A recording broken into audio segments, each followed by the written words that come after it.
I'm Brian Harper. I'm owner of California Ramp Works. We're here building this indoor skate park for the X Games and the city of Oslo for a permanent skate park. It's been good. I mean, obviously working here and working with the people has been awesome, and we're indoors, so that makes it easy. And it's been a pretty simple process, to be honest with you. 2 weeks we've been here today, start to finish, so it's been a smooth, relatively simple job. Yeah, we're contracted to design and build all of the X Games skateboard and BMX courses. We do a lot of events all over the world. We're busy. I think we're the biggest skate park builder, doing these kinds of things. We do the X Games, obviously. We do the Dew Tours. We do, there's the Kia World Extreme Games in Shanghai. Our sister company, California Skate Parks, does all the street leagues.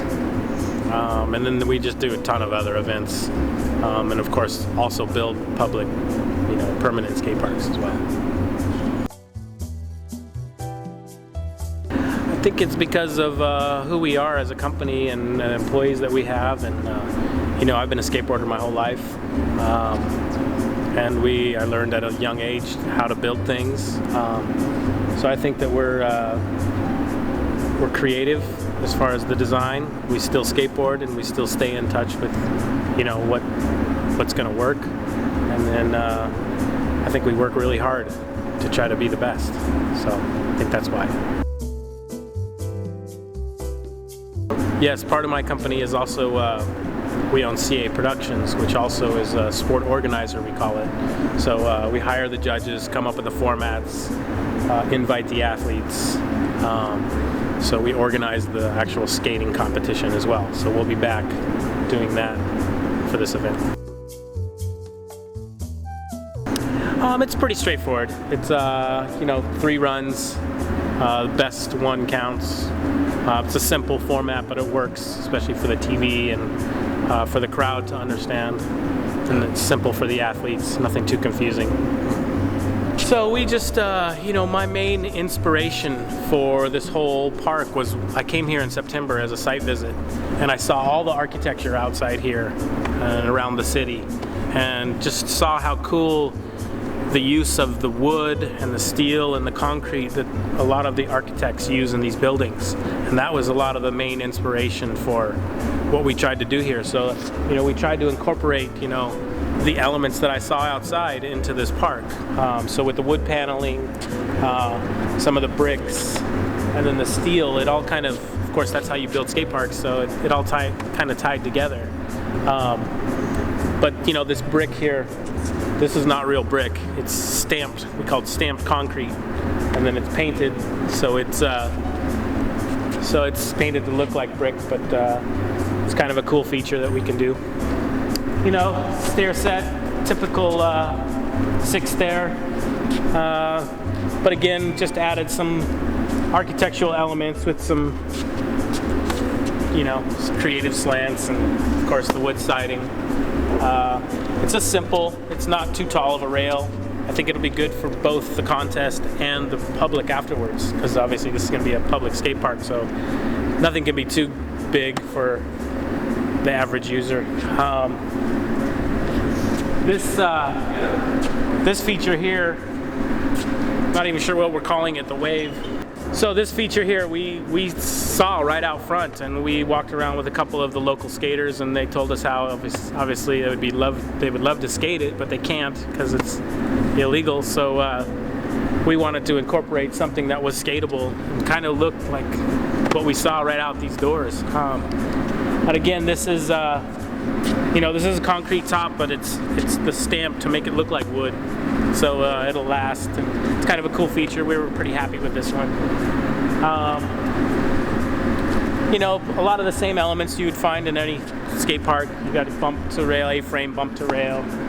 You got a little simple ride-on manual, or it can be a blaster to flat. A really small, simple 4 stair.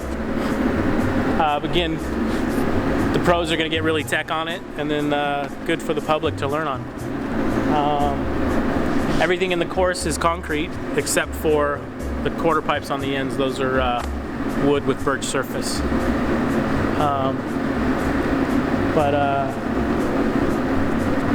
Yeah, so this, the way we built this skate park, there's wood framing, and then we actually, all the levels to get the height is foam.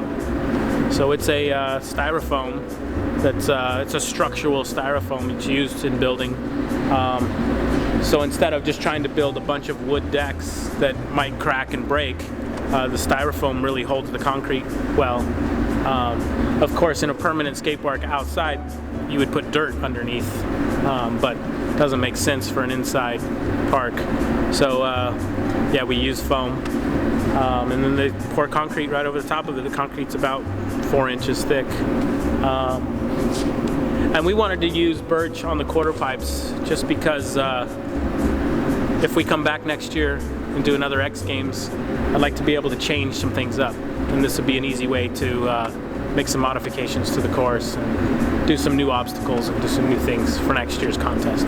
I mean, we come in here and we can jackhammer some portions out, put something else in. It's not too difficult. So depending on, you know, the feedback we get from the local community and the pros on what we should change, what we should make better, what we should just make different, we can do that next year pretty easily. You know, when I came here, I had no idea. You know, of course, building a skate park is, we build lots of skate parks, but I wanted to do something that meant something to this surrounding area. And that was the first thing that I kept seeing on the buildings, was all this cool architecture. And so that was really our inspiration, to try to, you know, make it look a little nicer than just a gray skate park.